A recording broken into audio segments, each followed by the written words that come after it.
kolanda obelese nzela na yo nanyalakisa nzela ya solo obele yo la vie, la vérité, le chemin mosusu te se yo Yesu nzela oyo ekosaka te nzela na yo bayebatalelaka yo bayokisa masoni te papa ya borphelin bana bitike mosungi ya baveuve mobikisi oyo asikolanga ye liboso ya banguna nanga alongolanga na maboko ya baini banga. C'est avec assurance na koyemba Yesu azali lisungi na ngai lisungi oyo esangaka te na tango ya ba. Mais c'est à partir de ça que ma malheur ne soit comme il parce que tant on a perdu qui marchandise on a des quel qui ngai. Na jamais na vivre le quoi bon commerce na de quel ngai na comme qui perd na comme qui tourmente ni na obenga pasteur singa vérité à lui makambo na vivre wana et ça makambo de spiritualité donc il fallait quand même ebetanga quelque chose de l'eau comme il na lelo pour nous dans un mois on a porté ba prière on a qui des retraites non faut éviter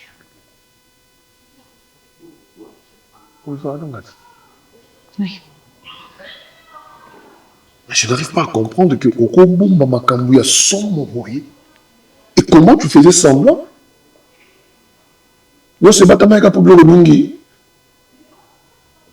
Mais yo vivre dans la hausse, mambozo le cas où on a habité. Nanga no koso mambona te. Pourquoi la Makambuté Makamboza fardeau? Tu es au Québec funda, tu es au Loba, tu es au Babatu. Yo tchaki na mutu noté que c'est un combat spirituel et puis Makambuya famille à battre. Yo semble là. Protection mieux ça. Attends, vous croyez que le fait juste au monde un document au nom de Jésus, lorsque tu n'es pas assise dans la parole de Dieu, tu n'as pas la puissance de Dieu. Tu penses qu'au nom de Jésus, autant dans les offenses.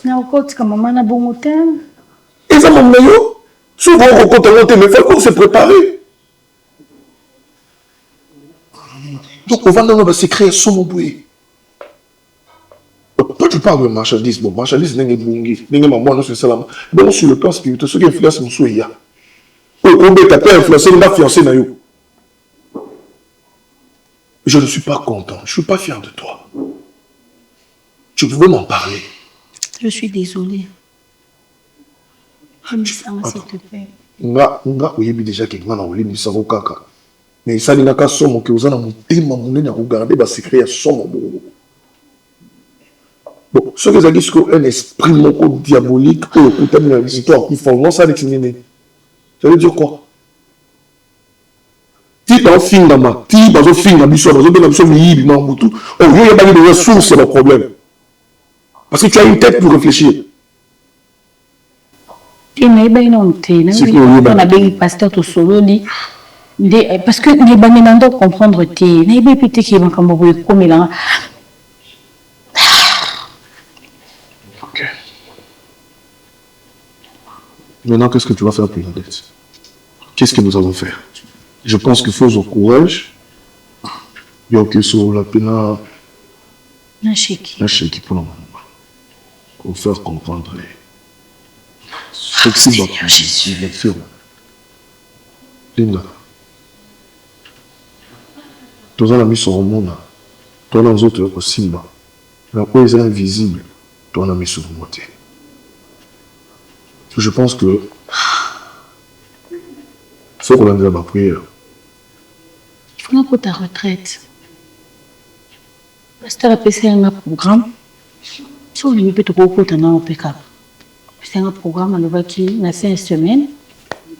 Tout une église, n'a pas tellement à retraite comme ça, tout ça va prière approfondie parce que l'eau qu'on a moni.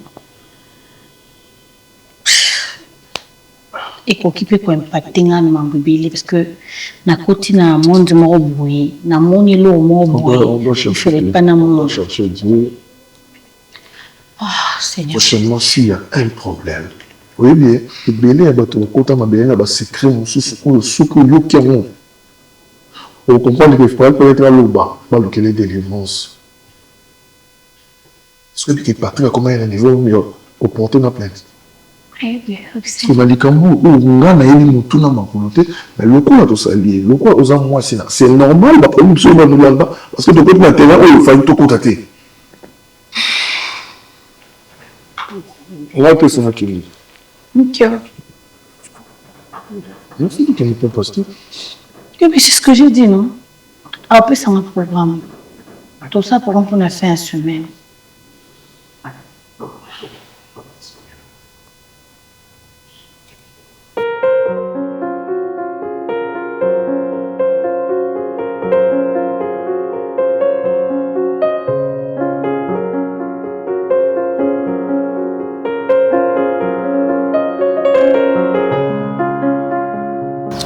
Topesi merci Nkolo na kombo na Yesu Masiya Nazareth ndekolo tosambeli yaya pe na kundima tolobi amen.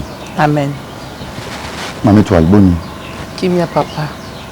Boni fika tinele kandeli. En tout cas papa malem benazoke na kukuka. Makono lobi bato balinga batambula pieuse mana nzambe baozata on nous persécuté. Na beaucoup to na mekano ni kakatano.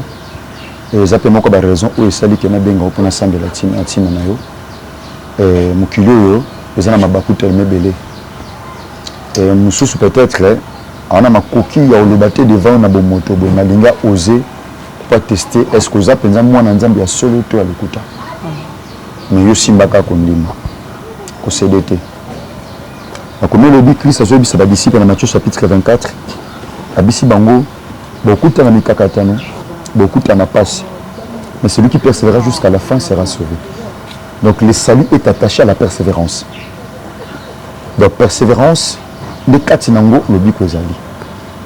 Nous sommes là pour nos mamans. Nous avons conviction na penza bana butu kona benga yo et tout sambela. Mais nous avons partagé na yo pensée biblique moko. Merci Seigneur. On a partagé nos pensées bibliques moko dans l'évangile selon Matthieu chapitre 15 verset 13. Écoutez la pensée de Dieu. Amen. La Bible dit ceci. Il dit, il lui répondit, toute plante qui n'a pas planté mon Père céleste sera déracinée. Amen. Donc, à la crise à Zoloba, qui nous était dit sur l'unanimité et pas une tata nanga, c'est le picolama. Pourquoi picolama? Job a le dit, oui. Job a le dit, l'arbre a de l'espérance. Nous étions à Kanelikia, sur Bakati, et nous savons rejeton. Les hommes qui ont vu na biso, mais si tu déraciné, mais tu kata lelo ezonga.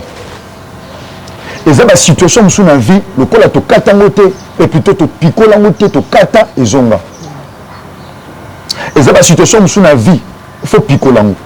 Les hommes problème sous la vie, faut picola ngo. Job a le bien moi famille biso miso, abi l'arbre a de l'espérance. J'étais à Kanelikia, ce qu'on kati ba rejeton et obima. Si on limite le problème aux autres, on va rejeter et l'autre on sale la maman, picola. Ou situation telle, picola. Nous avons dit que son maman. Si on a osé katater l'élo, l'obi yango est kangayo. Mais tout bon zolong a tel l'élo, yango est longo lobi. L'o osé boukater l'élo, yango est kango lobi. Et ça va te belé, l'o osé kangabango l'élo. Bazaki na possibilité que boukango yaya. Tom sous 12 à 15 ans passé. Mais la bouka kango te batika kango l'élo koli. Le pont la Bible est ici, biso nzete ne selon n'était pas une nzambe et singele picolama. Amen. Nana ina sambe la pona yo. Amen papa. So ezana ba loi to ba réclamation famille. O telema na vie na yo. Pour que liboso te, pour mona bolamu te. Obika ba conséquences moko négatives na vie na yo. Na ndima. Que Yesu Masiya na tika mata na croix a capable ça quelque chose na vie na yo. Amen. So, c'est une seule point. Oui, bien, Anaïs, ça va. Ah non, bien, Anaïs. Ah, la chambre. Parce qu'elle a la minute.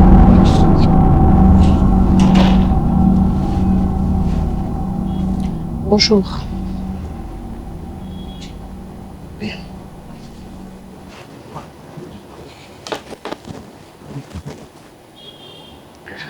Ah, Patrick, il faut vendre là.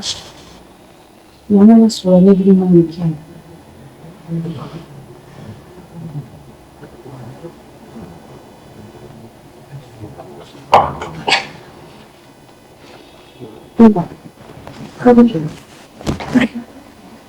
Merci.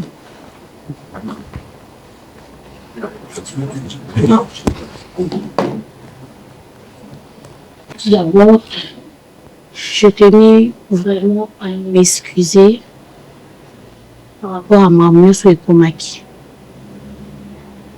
Je sais que les équipes facilité pour nous, surtout pour les chéquis, vu qu'elles ont camarades, il y a qu'à la pinza.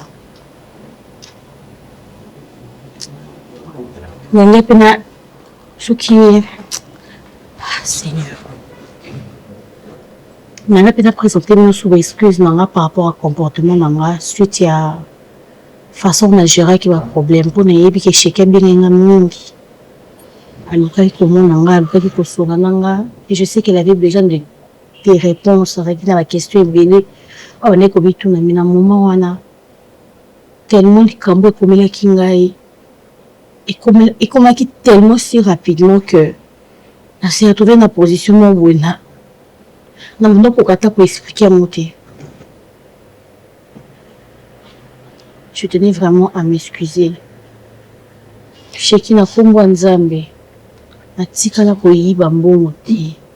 Ba marchandise wana ebunga ya solo. C'est la pure vérité. Je mets ma vie en témoin. Je mets Dieu témoin. Surtout na yiba. Tout ce qui m'explique, na nyonso okanisela kingai. Si c'est vrai, ce qui n'a pas frappé, il ti moi ti marchandise moi en tout cas, nga camarade non a habité. Linda, oui. Comme tu viens de lui dire que je suis ton amie de très longtemps, de longue date. Toi-même, tu sais que nakati mbongo wana mbongo batu ezalaki pe nakati. Tu sais combien de fois au soupe santé maté que au commissaire à la niveau moko au monde normal comme à l'autre. Moi j'ai été menacée ici. Bah tu vois qui va bon roba mususu bazoe awa na téléphone azuna ba message moko ya donc il y a attaque ya mabengi. Mabengi qui yazo no yambanga. Non, Chéki, attends, Chéki, s'il te plaît. Papa, s'il te plaît. Non, attends. Pardon. Et tu as le culot, il y a le loco, il y a awa, pour me raconter que Yibaki Blur Bungaki. Qu'est-ce qui prouve que son Baki? Qu'est-ce qui nous prouve que yo réellement aux autres qui mourent dans son bibilo? Pour les lots se permettre au yé, mais tout bonnement, n'habiter mouche ni appliqué au continent d'accord pour ça que Bilo Bungaki, Bilo Yibaki. Est-ce que toi tu as acheté des histoires? Patrick, nous avons intérêt, il y a saboter business. Mais intérêt, doit y avoir des intérêts. Nous avons des partenaires à Chéki. Nous avons intérêt, business, on est seul, nous avons intérêt, nous avons fiancé, nous avons affiné, c'est quoi mon intérêt? Parce que les lots, il y a une relation à bien, vous avez une relation à bien, c'est pour un problème. Nga pour adapter toujours quand on pour un problème ou est-ce qu'il n'a pas risqué vraiment amitié il y a autant d'années na amitié au sala ngai na ada na bino na ada na yo na risqué ningi to zala ki ningi to zala ki quoi famille na risqué on capo na mbongo. Ma soeur, pardon, tu vois ma soeur. Là maman est salemi. Pourquoi tu n'es pas venu nous voir? C'est ça. Pourquoi tu as mis tout ce temps? Fais-toi de Robin Nayo et yo est consciente que et puis elle est consciente que na Simanayo tu as créé beaucoup de problèmes. Vous êtes conscient que dans Simanayo, où tu vas devenir en conflit à cause de ton silence. Quand vous avez des problèmes, pourquoi ne pas faire le premier pas? Aussitôt le cambo commis, au clarifier bateau. Moi, pèser mité ma bateau. Oui, comment il faut moi ça va bien mouiller bien. Donc les convictions de Tinga na mutema, nous sommes là pour nous Yesu Masia Nazareth. A ozanga te ko salobola. Amen papa. Mango kanga miso.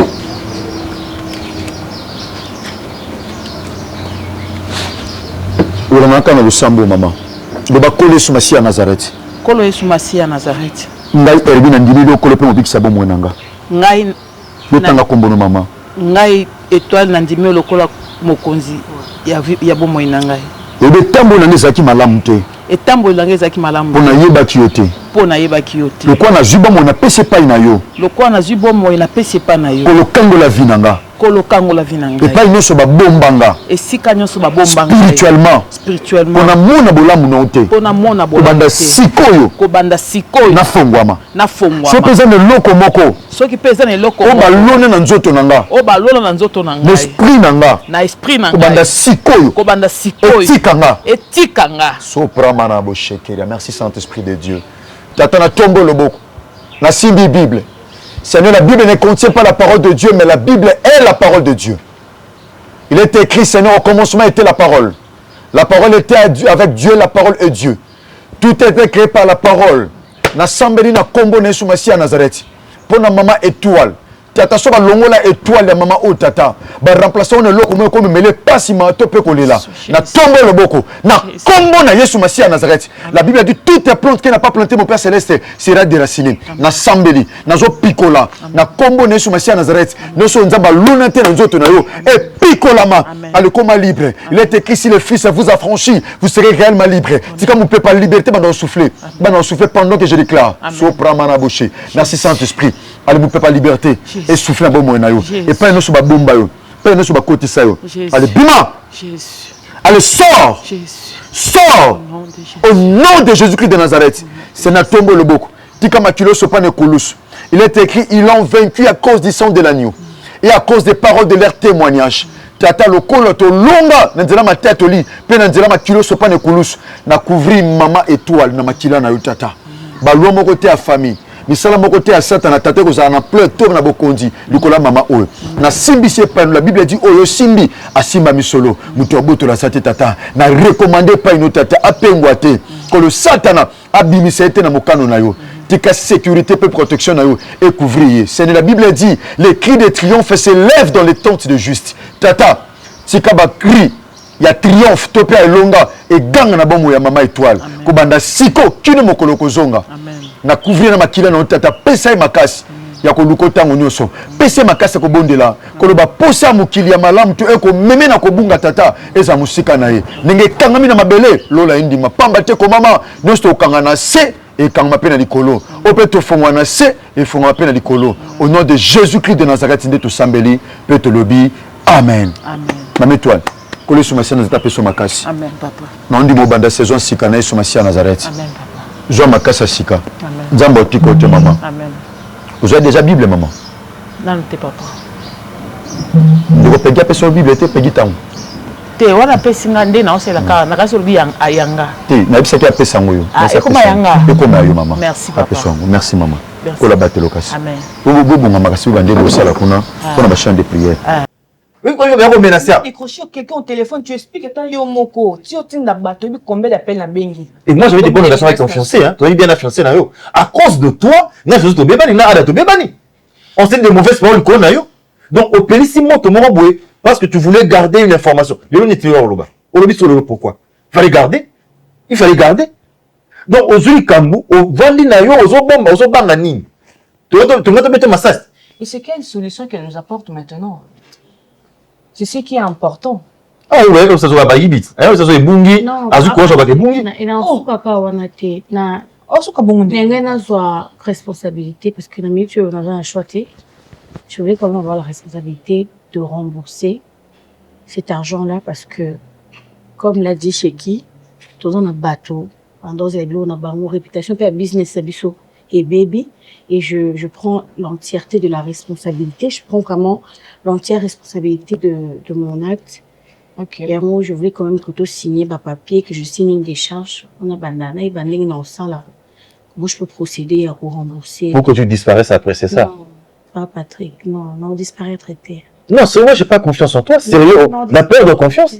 C'est normal, je comprends tout à fait. Ah. Et on a ségué pardon parce qu'on a yébi que acte on a posé qui comportement dans un et envenimé situation on a. Je sais, mais sur le moment je n'avais pas conscience de ça. J'étais n'a quoi pour affronter problème t'es erreur dans la salle qui on a aussi la même. Donc c'est pour ça que je suis venue. C'était pour m'excuser et pour t'informer que je prends l'entière responsabilité. Je vais rembourser cet argent là. Mais ce qui est proposé en attend, na renforcer petit à petit parce que yo mo yebi wa camarade na mo yebi que na pe la mbongo wana pe tis. Donc on résout rien quoi, on résout rien.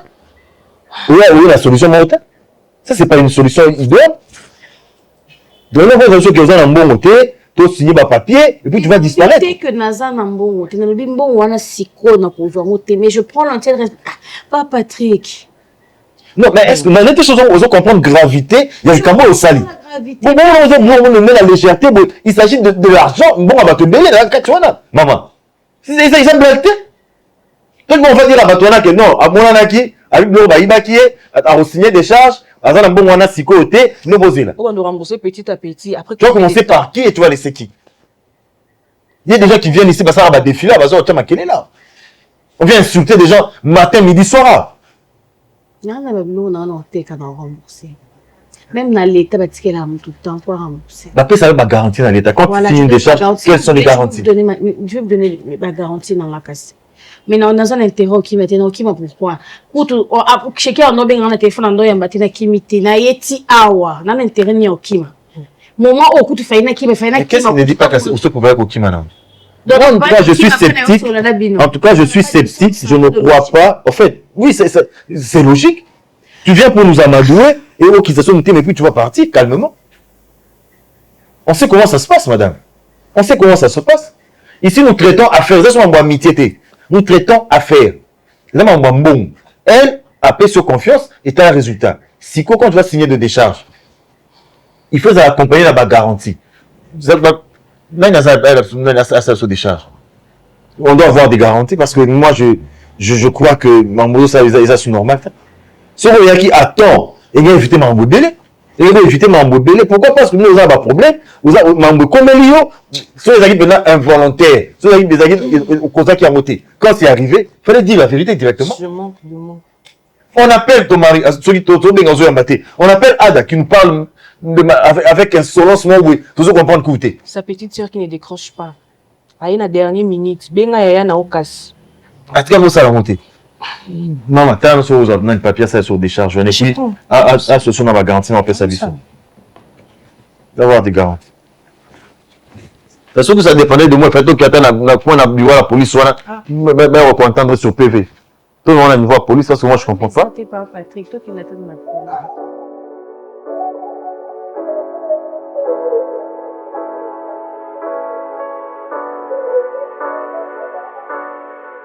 na yeka rapo ndenge boyeba ekele nde photo ke ndiko to ategra kuna yango na yeka pona ebisabina ba ko ebisabina na téléphone pasteur alobi to ke lobi parce que toza na prière na pasteur moi mobimba pesa kinga moko na poko asiko ya koya na église to kobondela ebutu kobondela na ebutu butu sikoyo abina za la préparer comme ça lobi na tongo sikonde to ya kokende nde na ebisenga bia lokwa déjà bango bayeba ki programme ya lelo na kende kasi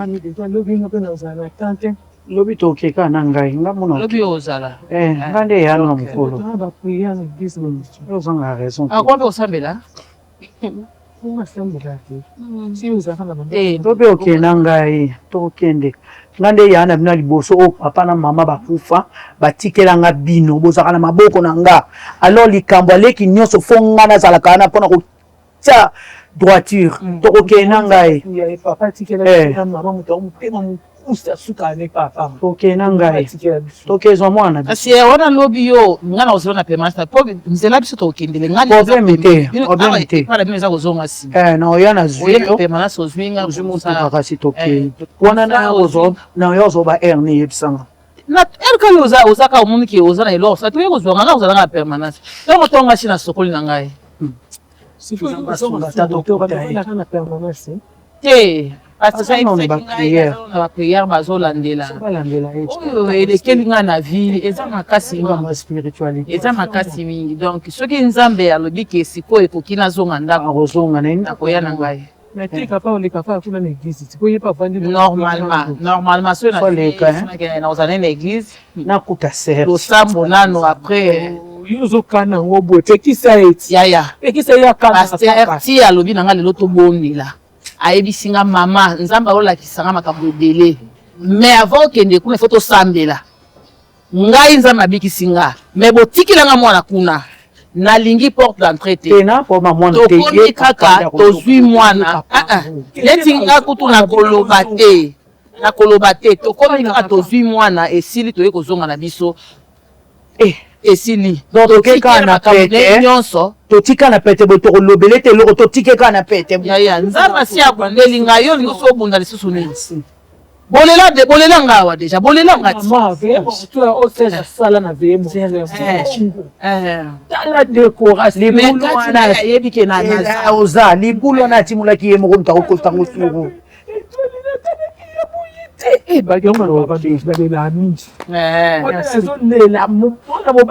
osala yango awa tokuna epa na ye bonere na baloge oyo asalaki po moka moto wana mawa moto alonaka akobuka kubanga te yaya nzambe akangolinga nayebaki ekutu te abundeli yo bongo ndenge nayebi esiko nzambe abana bitike ok c'est bon kasi nga na ozelo nga na oyo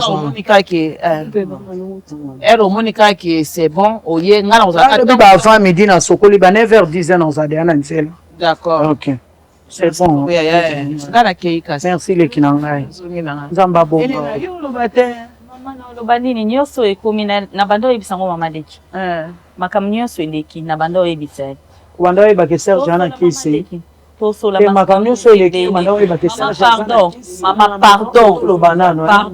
makambo nyonso eleki na biso misato nayebaki serge ana kisi noya néglige toyebaki serge ye asambela na babar mama na olandaka vi na kende na oyo yaya la néglise catholique lokuta noya néglise mama noya yaka leki na nga nzambe atambola na yo lendaka na priere mwana mama kaka ye biso nyonso égoïsme merci bosani ke bowelela saki ya mbongo awa est ce que tozali na manger toyebaka serge aza na kisi eloko tozomitu na mama libati. Comme tu essayes de comparer ta mère et moi, ouais. Qui est celui qui t'aime le plus? Mais c'est clair, c'est toi. Qui veut de ton bonheur? Mais c'est toi, pourquoi toutes ces questions? Qui veut à tout prix que tu sois heureuse et que demain on t'appelle patronne? C'est toi, le meilleur papa du monde. Nikita. Papa? Tout ce que j'ai cherché dans ma vie, c'est pour que tu sois heureuse. Que tu vives dans une aisance, on ne peut plus.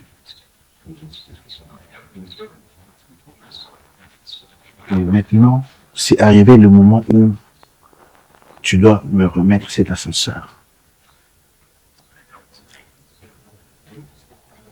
Remettre l'ascenseur. Ok. Je veux que tu sois l'artisan de notre bonheur. Ok. C'est toi qui dois maintenant décider pour que nous demeurions heureux. Attends, je comprends. Et ce que nous avons gagné dans notre vie reste. Tu es donc le problème et la solution. Je suis le problème et la solution en même temps. Ok.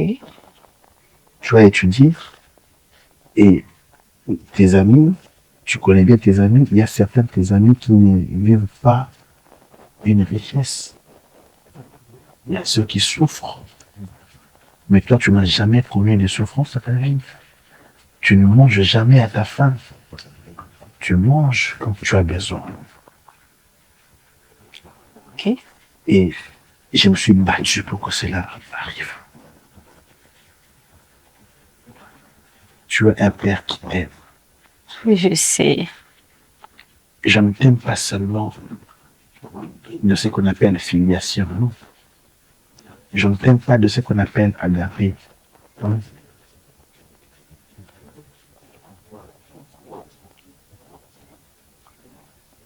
Tu peux vivre avec ton père comme étant un père, n'est-ce pas? Je ne veux pas. Et puis? Et je ne veux pas qu'un homme te connaisse. Et je ne veux pas qu'un autre homme te connaisse. Puisque si c'est moi-même qui arrive à te connaître, nous aimerions. Nous allons sauvegarder notre bonheur.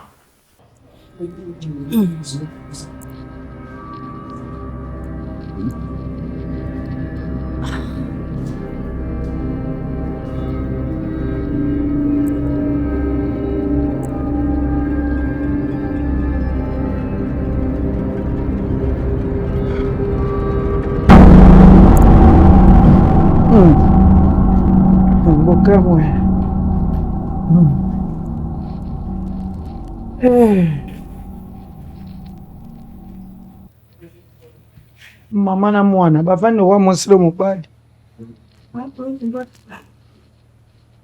Mbote mama. Mbote. Serve.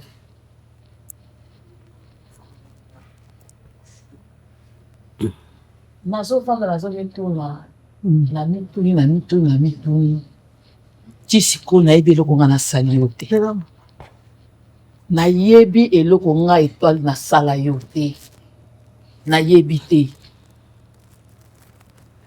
Est-ce que makambo oyo osalaki nga? Serge, est-ce que nga na mérité yango? Est-ce que nga na mérité yango? Est-ce que makambo kutu ebele nga bande ko supporter na ndako na yo po na mama na yo oyo? Est-ce que ça moi si nous sommes qui ko supporter yango? Serge na banda non osaki na eloko te. Osaki na eloko te me na ndima o ndenge ozalaki. Etango sepeli okende kozwa osala baparte na yo osala makambo noni okai kosala. Pourquoi nga defo naza sacrifier po yo ozwa mbu? Pourquoi? Pourquoi nga defo naza sacrifier? Pourquoi ngai po yo ozwa mbongo? Onyokolinga, olongolinga mayele. Na oyeba te esika nakenda soki Lubumbashi soki kote yango nakendaki nazosala mosala lokola robo. Na oyeba na bosana nyonso nayebi teke nazala na mwana nayebi teke nazala na libota makambo nyonso na mutulaki ezalaki su te. Me nzambo ya ngolu ayebi ke naza innocente kote osimba bakisi nonga nazala te. Nazala te, natikala pe kondi ata soko yebisaka na ngai na ndima yango te. Nzambe wana lelo akangoli ngai. Lelo akangoli ngai. Me tika na yebiso nyonso tosaka na se na moyo efutama na se ya moyo. Amen. Serge okofuta eloko oyo osali nga. Serge okofuta ngo olinga te okofuta ngo. Non namona te na se ya moyo moto aloni ngumba apuka masango. Amen. Parole du Seigneur. Serge, okomisa ngai donc maili na nga omemaki yango wapi? Mpunda te. Soki yeso yo te. Nga nalingi navanda esika moko boye nasalaka misala makambo nyonso olongoli nga mayelaki wo mutu nayebi teke nazalaka na mwana nayebi teke nazalaka na famille navandi na nga. Mwana mutu. Oyo ozwa mbongo. Serge, oyo osali na vi na nga. Naopesa nzambe merci tongo midi pourquoi mais nazo regretter que modèle oyo utilisé nga. Ne même pas seulement avec le cœur. Aime-moi aussi avec la tête. C'est-à-dire, réfléchis que nous avons intérêt à garder ces standards de vie. J'essaie de comprendre. Tu essaies de comprendre? Alors, comprends ça comme ça. Non. Tu essaies de comprendre. Sois clair. Comprends ça comme ça. Mon père a besoin de commencer à sortir avec sa fille pour garantir, pour maintenir le standing de vie. Parce que si aujourd'hui, au point, au premier coup, bon, okomi kotambola na balabala, okomi lokola mofali bongo. Tu vas toi-même regretter. Alors fais travailler ta tête, ma fille. Et je veux commencer à sortir avec toi.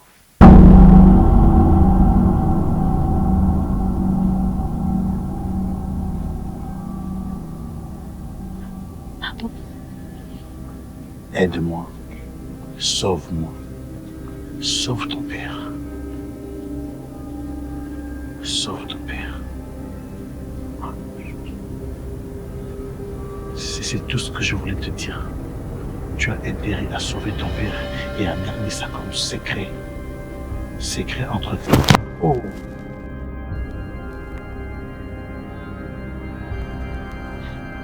Apaise-toi. Nikita, apaise-toi.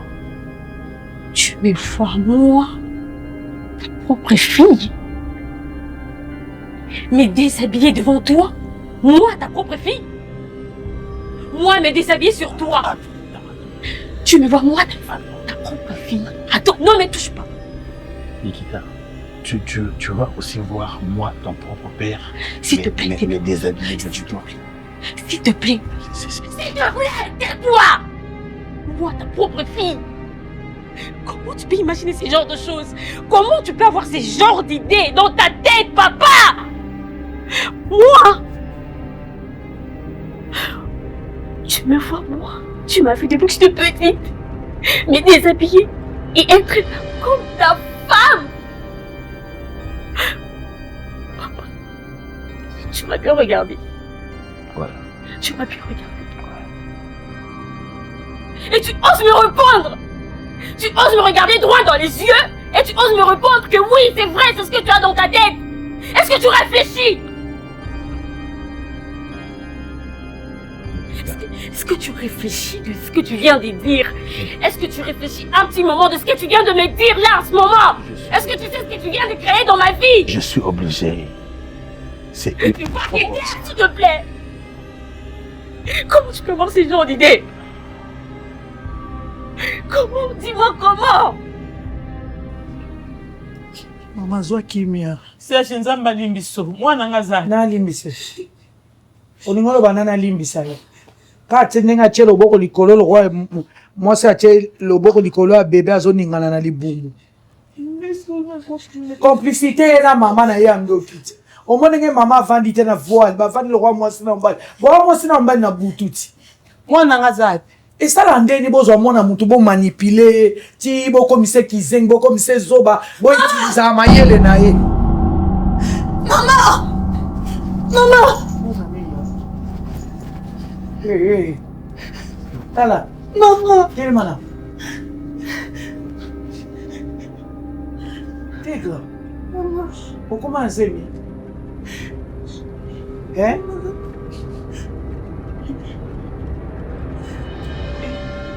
Aujourd'hui, je vais voir bateau. Tigre. Tigre. Pourquoi Zemi? Mako tu kule ya kule boye bakiti. Kala di boso. Boye bakiti. Na boye belangwa. Donc bino tamwa na obando ya kotala yete. Oh. Ngana ya awa okoya awa bazalaka. Nana koyamba yo. Na yebite. Teka. Nasi na yamba la mususu awa teka zala itabilaki. Mais moi na komi na Zemi tie ko na bino bovandi samba ba ya na nga ba yeba te pourquoi pas est-ce que papa na ya yebi? Moi na komi na Zemi ndeni. Zambelanga bato bakomi baba balanda ko lika. Babala ki yo? Ah, mobali yango nani? Mobali ache ozema za wapi? Afandaka wapi? Mais loba tozotambusa miso boye nde miso ekomi palipali boye likambi. Teko desevoir biso kezo Zemi. Bano tega. Tokala kina boye tega. Nano tokana boye te. Tokana ko diplôme bongo te. Tokana tango sisa université bongo te. O prometa kinga yango te. Et pourquoi ça libwe pour na absence nanga kaka? O bando lia te. Ezaki po ani ozusi mpo ani.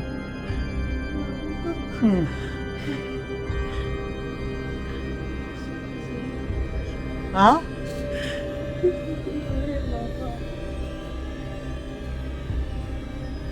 Yaya oningo sana yaya na ngai. Nani yango akosala yo? So inga naza te. Bomona pourquoi bozwa ete pona nini? Botika ya pona nini kati? Batunaka nanu, falaki na notuna. Yaya, nabi botiki mwana kaka boye yaya na ngai. Tasi kolelo mwana ndenge akomi boye. Atenga, ozwika likolo na ngai lisusu eloko na bandeko boye na vi yango ke kozwa lokolo na ngai te mwana. Zemi ya nani? Atelema tokenda alakisa biso mwa nkolo zemi. Kendo kapona tokendo. Kanga biloko na mobile no ya tosolo na. Kanga, kendo kanga biloko no. Telema. Kanga biloko. Telema te.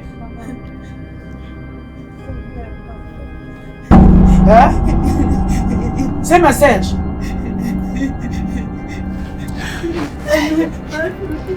Serge, Osaini. Osaini. Osaini na mwana. Serge Osaini na mwana. Serge Osaini. Yo te gazem. Mungu wangu. Serge. On va pas payer. On va pas payer. Serge, on va pas payer mwana. Nzambe. Nzambe. Osakanya famille na biso bondeni Serge. Kuna nini? Motema mabeti na niveau na famille na ngai bondeni. Mamoyo. Mama, okaki na kopi vitana mwana na yo. Mama. Nzambe. Mama nini? On bien. Maele. Serge motema mabe ya nini? Kuna nini? Jessie! Nasipilisa mwepwani nasali nini nasa moyo nasali nini mama na ngai Serge nasali yo nini ngai Serge nasali yo nini tatoi kwani pilisa mwe na vi nanga mama na yo mwa mama mama osabaka biloko za motema mama mwe pourquoi loko za motema te yo za mama te vraiment ya solo eloko basali na mwana yo ozalaki te mama na ngai problème nini nasali nino nini ngai nasali nini Serge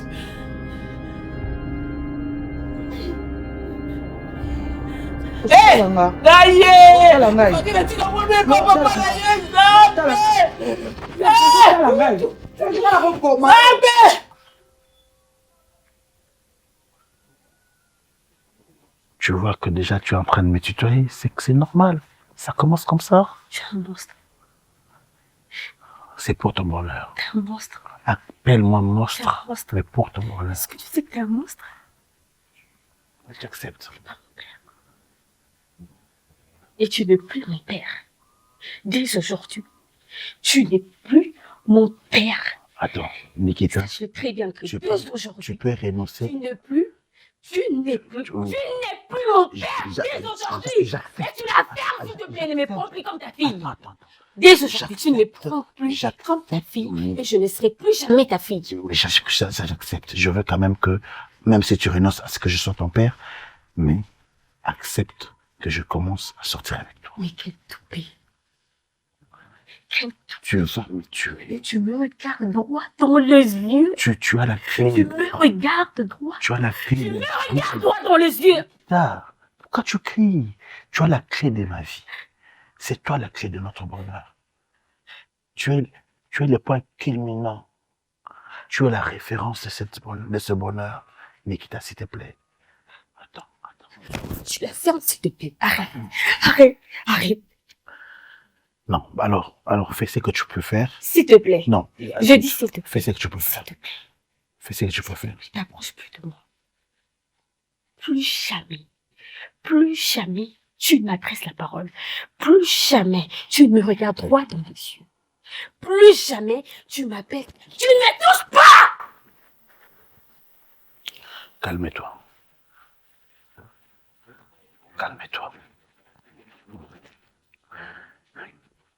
Je dis tu me... Laisse-moi parler une minute. Je dis tu ne me touches pas. Je ne te touche pas. Attends. Je te touche pas. J'ai dit tu ne me touches pas. Attends. Tu ne me touches pas. Tu ne me touches pas, s'il te plaît. Mais quel monstre.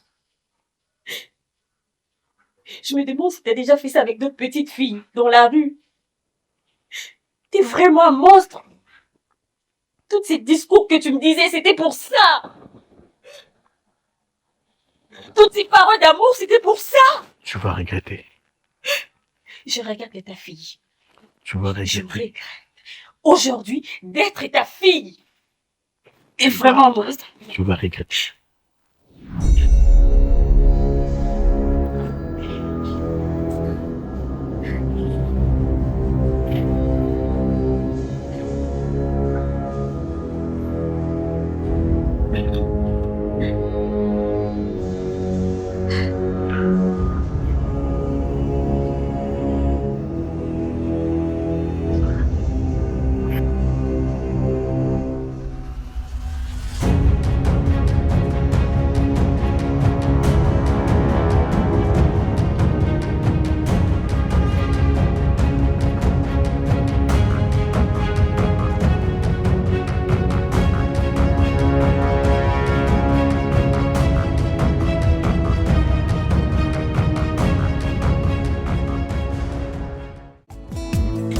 mosusu te nakolanda obelese nzela na yo nanyalakisanga nzela ya solo obele yo la vie, la vérité, le chemin mosusu te se yo yesu nzela oyo ekosaka te nzela na yo